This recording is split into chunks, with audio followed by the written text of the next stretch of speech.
আসসালামু আলাইকুম, সবাই কেমন আছেন? আশা করি ভালো আছেন। আলহামদুলিল্লাহ আমিও ভালো আছি। তো আজকের গল্পের নাম হচ্ছে মায়াডোর। এটি পরিচালনা করেছেন ইমরাউল রাফাত। গল্পের নাম হচ্ছে মায়াডোর। নাটকের মাধ্যমে ইমরাউল রাফাতের পরিচালনার সেরা কাজটা দেখে ফেললাম। এই কাজটা দেখার আগ্রহ ছিল প্রথমত, তিশাকে পারিবারিক নাটকে একদমই দেখা যায় না।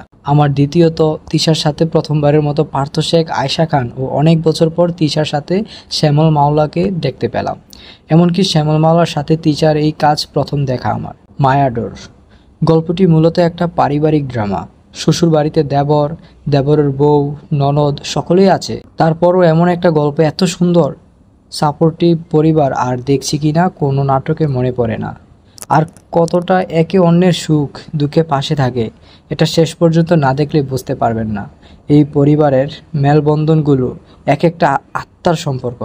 ভাবি দেবরের বন্ধুর মতো সম্পর্ক, দেবরের বউ আর দেবরের ভাবির আপন বোনের মতো সম্পর্ক, তাদের শ্বশুর শাশুড়ির সাথে বন্ডিং, শ্যামল মাওলা ও পার্থ শেখ দুই ভাইয়ের বন্ধুর মতো সম্পর্ক প্রভৃতি প্রতিটা সিন এনজয় করেছি।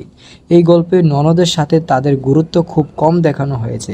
গল্পে এই আত্মা রক্তের সম্পর্ক বাদেও রয়েছে আরও একটি মেসেজ, মা না হওয়া ব্যাপারটা খুব সুন্দর ফুটিয়ে তুলেছে তিশার সংলাপের মাধ্যমে। জামাইয়ের একটা সমস্যা জেনেও যে বোরা সংসার করে বাকিটা জীবন নিজের মনের বিরুদ্ধে কাটিয়ে দেয়, তা আজও দেখিনি।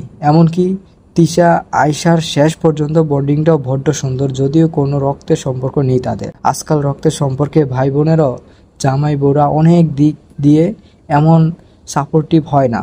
একজন বড় ভাবির যে কত শ্বশুর শাশুড়ির থেকে দেবর ননদ পর্যন্ত যে কত দায়িত্ব, কত আগলে রাখা, নিজেকে সে পরিবারের বোন কিংবা তাদের মেয়ে হিসেবে দায়িত্ব পালন করা, তা সুন্দরভাবে এই নাটকে উপস্থাপন করেছেন। স্ক্রিনে শ্যামল মাওলাকে তিশার জামাই হিসেবে এবং শ্যামল মাওলাকে বড় ভাই হিসেবে পারফেক্ট মানিয়েছে। সেই সেম দেবর পার্থ, বউ আয়েশা খানকেও যার যার রোলে মানিয়েছে। ওনারা প্রত্যেকেই দারুণ অভিনয় করেছেন। গল্পটা মূলত তিশাকে গুরুত্বের উপর ফোকাস করে আগাতে থাকে। সবচেয়ে স্ক্রিন টাইম ও বেশি গুরুত্ব পেয়েছে তিশা এই নাটকে। সিন টু সিন মোমেন্টগুলো ভালো লাগার মতো ও অভিনয়ের সেরাটা দেখিয়েছেন। পুরো নাটকে শুরু থেকে শেষ পর্যন্ত চিত্রলেখাগুলো দারুণ অভিনয় করেছেন। সেই আগের মতোই সুন্দর অভিনয়ের স্বাদ পেলাম।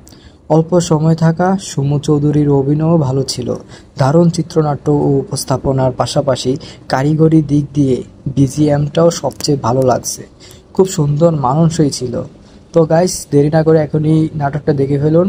নাটকের লিঙ্ক আমার ডিসক্রিপশন বক্সে দেওয়া আছে।